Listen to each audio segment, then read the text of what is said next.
అనుమానం లేక నీతో కూడి ఉంటుంది. నన్ను భంగపరిచి వెళుతున్నావా? ఇదిగో నీకు శాపం పెట్టుచున్నాను.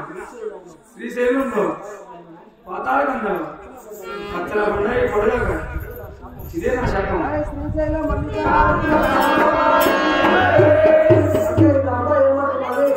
అయ్యో పాపము, మరి దేవలోకంలో ఉన్నటువంటి రాజు అంటే నేను తపస్సు పగం చేసి వెళ్ళిపోవాలి కానీ ఆ రాజు అందచందాలు చూసి నేను ప్రేమించినాను, అతను కూడా నన్ను ప్రేమించడు మరి అని చెప్పి ఆ రంభ నాకు పెళ్లి చేసుకో అని చెప్పింది.